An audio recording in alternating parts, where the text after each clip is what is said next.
ബാബരി മസ്ജിദ് കാലത്ത്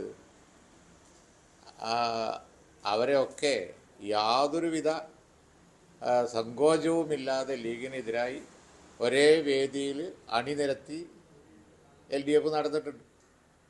പൊന്നാനിയിൽ ടി മുഹമ്മദ് ബഷീറിനെതിരായിട്ടുള്ള സ്റ്റേജൊക്കെ നമുക്ക് ഓർമ്മ ഉണ്ടല്ലോ. ഇവരെല്ലാവരെയും ഒരുപോലെ സംഘടിപ്പിച്ച് ഒരേ വേദിയിൽ അണിനിരത്തി കൊണ്ട് നടന്ന് അവരോട് പരസ്യമായി നന്ദി പറഞ്ഞതിൻ്റെ വീഡിയോ ഇന്നലെ ചർച്ചയിലൊക്കെ നിങ്ങൾ തന്നെ പബ്ലിഷ് ചെയ്തിട്ടുണ്ട്. അവർ ഹെഡ് ക്വാർട്ടേഴ്സിൽ വിളിച്ചു വരുത്തി അവിടെ പോയി ഒക്കെ ചർച്ച നടത്തുകയൊക്കെ ചെയ്തിട്ടുണ്ട്. ഞങ്ങൾ അങ്ങനൊന്നും ചെയ്തിട്ടില്ല. അപ്പോൾ ഒരു കാലത്ത് അവരോടൊക്കെ പരസ്യമായി സഖ്യം ചെയ്ത പാരമ്പര്യം ഉള്ളത് ഇടതുപക്ഷത്തിന് തന്നെയാണ്. ലീഗിനെതിരായി അവസരം വന്നപ്പോൾ ഇവരൊക്കെ കൂട്ടി വലിയ ശ്രമം നടത്തിയതാണ്. ബാബരി മസ്ജിദ് സംഭവത്തിന് ശേഷം നമുക്ക് ഓർമ്മയുണ്ടല്ലോ, ഒരേ വേദിയിൽ രണ്ടു കൂട്ടർക്കും ഒരേ വേദിയായിരുന്നു. ഒരു ദിവസം ഇടതുപക്ഷത്തിൻ്റെ പരിപാടിയാണെങ്കിൽ പിറ്റേന്ന് ഇവരെല്ലാവരും കൂടിയുള്ള ഒന്നിച്ചുള്ള പരിപാടി. വേദി പൊളിക്കാറുണ്ടായിരുന്നില്ല. അധിക ചെലവ് വരണ്ടെന്ന് വിചാരിച്ചിട്ട് ഒരേ വേദിയിലാണ് ദീർഘകാലം പരിപാടികളൊക്കെ നടത്തിക്കൊണ്ടിരുന്നത്. എന്നിട്ട് നമ്മൾ കുലുങ്ങിയിട്ടില്ലല്ലോ. അപ്പോൾ ഏത് കാർഡ് കളിച്ചാലും അതൊക്കെ അവർക്ക് തന്നെയാണ് ചേരുക.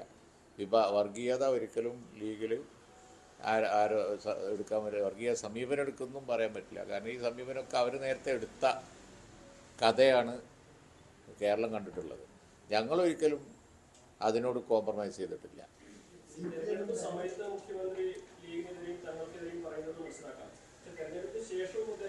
അതാണ് ഞാൻ പറഞ്ഞത്. ഞാൻ ആദ്യം മറുപടി പറഞ്ഞു. കാരണം ലീഗ് സപ്പോർട്ട് ചെയ്തുണ്ടാക്കുന്ന നേട്ടം അവിശ്വസനീയമാണ്. കുറഞ്ഞ പോളിംഗ് ശതമാനമാണ് വയനാട്ടിൽ. എന്നിട്ടും 4,10,000 മുകളിൽ വോട്ട് ലീഡുണ്ടെങ്കിൽ അതിൽ ലീഗിൻ്റെ പങ്ക് അവർക്ക് നന്നായി അറിയാം. പിന്നെ റോഷൻ ലീഗിനോടല്ലേ ഉണ്ടാവുള്ളൂ.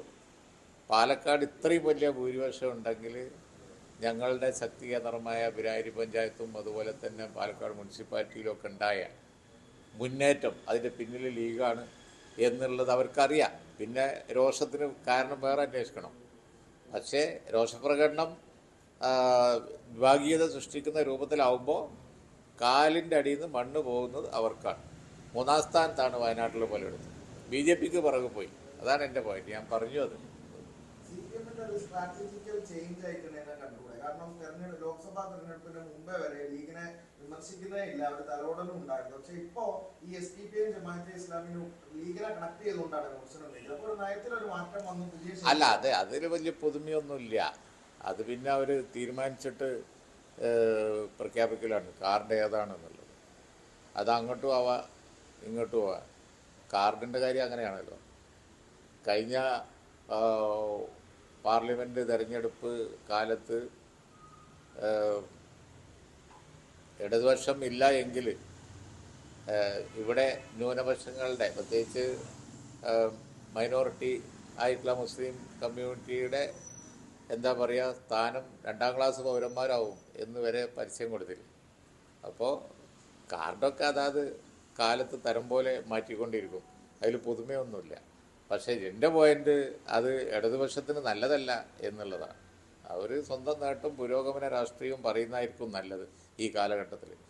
അല്ലെങ്കിൽ ഇപ്പോൾ ത്രിപുരയിൽ കണ്ടില്ലേ, ബംഗാളിൽ കണ്ടില്ലേ, അതേപോലെയൊക്കെ വർഗീയ പ്രചരണം അധികം വന്നാൽ ആർക്കാണ് നേട്ടം ഉണ്ടാവുക എന്നുള്ളത് അവർ ചിന്തിക്കേണ്ട സമയമായി.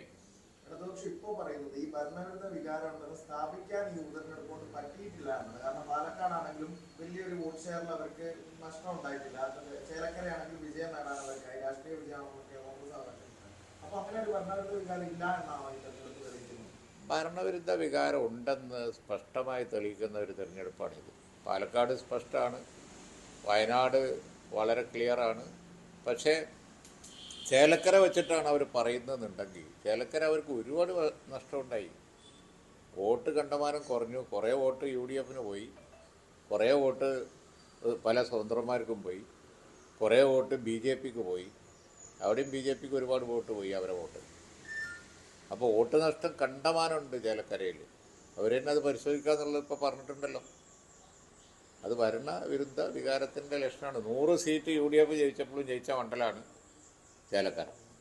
ആ ചേലക്കരയിൽ ഇത്രയും വലിയ വോട്ട് കുറയാന്നുണ്ടെങ്കിൽ ഭരണവിരുദ്ധ വികാരമുണ്ട് എന്ന് തന്നെ മനസ്സിലാക്കണം. മുഖ്യമന്ത്രി പറയുന്നത് UDF അവരുടെ സിറ്റിംഗ് സീറ്റുകൾ നിലനിർത്തി, അതേസമയം ഇടതുപക്ഷത്തിന് മുന്നേറ്റം ഉണ്ടാക്കാൻ സാധിച്ചു എന്നാണ് ഇന്നലെ മുഖ്യമന്ത്രി പറയുന്നത്. ഇല്ല, ഇടതുപക്ഷത്തിന് മുന്നേറ്റം ഉണ്ടാക്കാൻ എവിടെയും സാധിച്ചിട്ടില്ല. വയനാട്ടിലെ സ്ഥിതിയാണ് ഞാൻ ഇപ്പോൾ പറഞ്ഞത്. ദയനീയമായ സ്ഥിതിയാണ്. BJPക്ക് പിറകിലാണ് ഒരുപാട് ബൂത്തിൽ, 1ഉം 2ഉം അല്ല. പാലക്കാടും BJPക്ക് ഒരുപാട് പിറകിൽ പോയി. അതുപോലെ ചേലക്കരയിൽ 40,000-ഓളം ഭൂരിപക്ഷമുള്ളത് ഇത്രയും കുറഞ്ഞ ഭൂരിപക്ഷത്തിലേക്ക് വന്നു. പിന്നെ എവിടെ നേട്ടം? 100 സീറ്റ് UDF ജയിച്ചപ്പോഴും ജയിച്ച സീറ്റാണ് ചേലക്കര. പിന്നെ എവിടെ നേട്ടമില്ല. മാത്രമല്ല വലിയ തകർച്ചയുണ്ട് അവർക്ക്. പക്ഷെ ആ തകർച്ച സ്ഥലങ്ങളിൽ BJPക്കാണ് ഗുണമുണ്ടാക്കുന്നത്. അതിൻ്റെ ഉദാഹരണമാണ് വയനാട്. UDFന് അവിടെ ഒക്കെ ശക്തമായ മുന്നേറ്റം തന്നെയാണ്. UDF 100% മതേതര കാഴ്ചപ്പാടുകൂടി കോൺഗ്രസിൻ്റെ നേതൃത്വത്തിൽ സ്ട്രോങ് സ്റ്റാൻഡ് എടുത്ത് പോകുന്നത് കൊണ്ടാണ് ജനങ്ങൾ അംഗീകരിക്കുന്നത്. ഈ തെരഞ്ഞെടുപ്പാനന്തരം ഇത്തരത്തിൽ മുഖ്യമന്ത്രി അടക്കം CPM ഇത്തരത്തിലൊരു കാർഡ് ഇറക്കുന്നതിന്റെ പിന്നിലുള്ള താല്പര്യം എന്താണെന്നാണ്? അത് വളരെ പ്രകടമല്ലേ.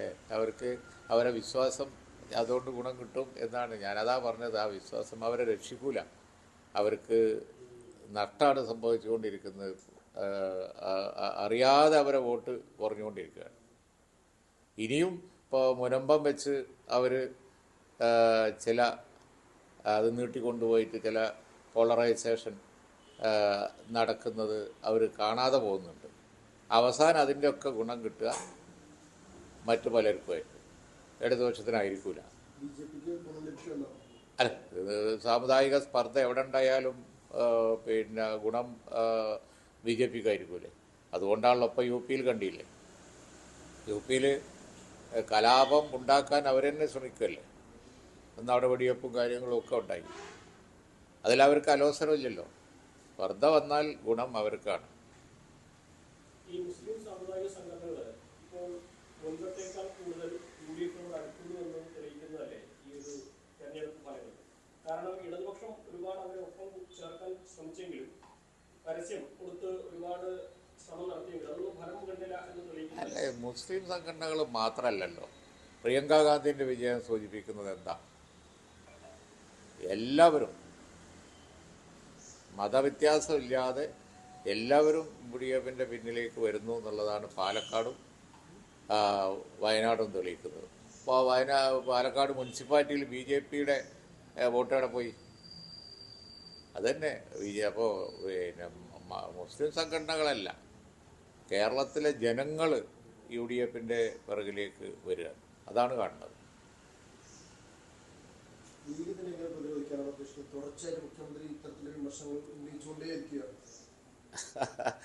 അത് ലീഗിന് ഈ വിമർശനങ്ങൾ പിന്നെ അദ്ദേഹം നടത്തുന്ന വിമർശനങ്ങൾക്ക് ലീഗിൻ്റെ അന്തസ്സ് നിലനിർത്തിക്കൊണ്ട് തന്നെ ഞങ്ങൾക്ക് മറുപടി പറയാൻ ഞങ്ങളൊക്കെ ഇവിടെ ഉണ്ടല്ലോ. കാരണം മറുപടി ലീഗ് പറയുന്നുണ്ടല്ലോ അതാത് സന്ദർഭങ്ങളിൽ. നമുക്കറിയാലോ, ലീഗ് വമ്പിച്ച വിജയം ഉണ്ടാക്കുമ്പോൾ അതിൽ അവർക്ക് അലോസരം വരുമ്പോൾ അവർ പറയും. ഞങ്ങൾ വസ്തുതകൾ ചൂണ്ടിക്കാണിച്ച് മറുപടിയും പറയും. അതിലത്രേ ഉള്ളൂ, അല്ലാതെ വേറെ പ്രശ്നങ്ങളൊന്നുമില്ല. ഓക്കെ, ശരി.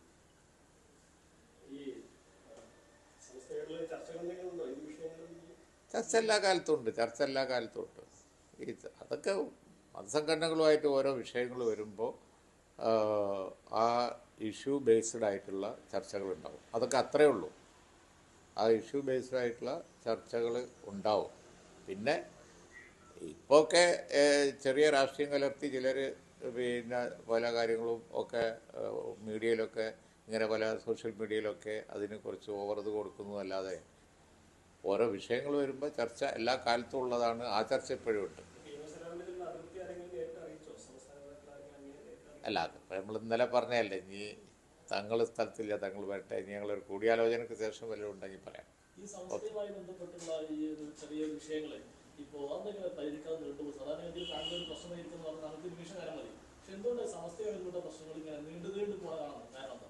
രാജ്യത്ത് പ്രശ്നങ്ങൾ ഉണ്ടായിക്കൊണ്ടിരിക്കൂലേ? ഒന്ന് തീരുമ്പോൾ ഒന്ന് വരൂലേ? അതിലെന്താ അത്ര അത്ഭുതം? അതിപ്പോൾ സാദിഖ് അലി ശിഹാബ് തങ്ങൾ എല്ലാ മുസ്ലിം സംഘടനകളും ചേർന്ന സമിതിയുടെ അധ്യക്ഷനാണ്. ആ സംഘടനകളൊക്കെ വിവിധ വിഷയങ്ങളിൽ വിവിധ അഭിപ്രായമുള്ളവരല്ലേ? ആ വിവിധ അഭിപ്രായങ്ങൾ ഇപ്പോൾ ഒരു സമുദായത്തിൽ മാത്രമാണോ? നിങ്ങൾ മറ്റു സമുദായങ്ങളെ നോക്ക്, അവിടെയും പല അഭിപ്രായ വ്യത്യാസങ്ങളില്ലേ? ഇപ്പം ജനാധിപത്യ രാജ്യമല്ലേ, ജനാധിപത്യ യുഗമല്ലേ? അവിടെ വിഷയങ്ങൾ വരും പോവും, അത് ചർച്ച ചെയ്യും. അത് നമ്മൾ പിന്നെ ഇപ്പോൾ സോഷ്യൽ മീഡിയ ഒക്കെ വളരെ കൂടുതലായതുകൊണ്ട് നിങ്ങളെല്ലാവരും കൂടി നന്നായിട്ട് പെരുപ്പിക്കുകയും ചെയ്യും. അതുകൊണ്ടുള്ള ചർച്ചയാണ്, അല്ലാതെ ഒന്നുമില്ല. ഈ സമസ്തയിലെ ഈ ലീഗിനെതിരെ നിൽക്കുന്നവരെ എല്ലാവരും കൂടി പുറത്തു കാണാൻ വേണ്ടി കാത്തിരിക്കണം ഇന്നുണ്ടോ എന്ന്. അങ്ങനെയുള്ള പ്രതീക്ഷയിലൊക്കെ നിങ്ങൾ ഇരിക്കലേ തന്നെ ഉണ്ടാവുള്ളൂ. ഇതൊക്കെ ഓരോ സന്ദർഭത്തിൽ ഓരോ വിഷയങ്ങൾ വരും, ചർച്ച ചെയ്യും, ഞങ്ങളത് സോർട്ട് ഔട്ട് ചെയ്യും, മുന്നോട്ട് പോകും.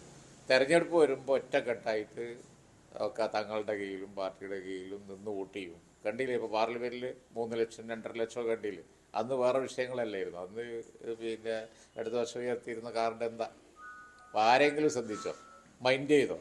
ജനങ്ങൾ മൈൻഡ് ചെയ്തില്ലല്ലോ. അതേപോലെ തന്നെയാണ് ഇപ്പോൾ മറ്റൊരു കാർഡ് ഉപയോഗിച്ച് നോക്കി, മൈൻഡ് ചെയ്തില്ല, തള്ളിക്കളഞ്ഞു. അതാണ് രോഷം. ഓക്കെ, ശരി.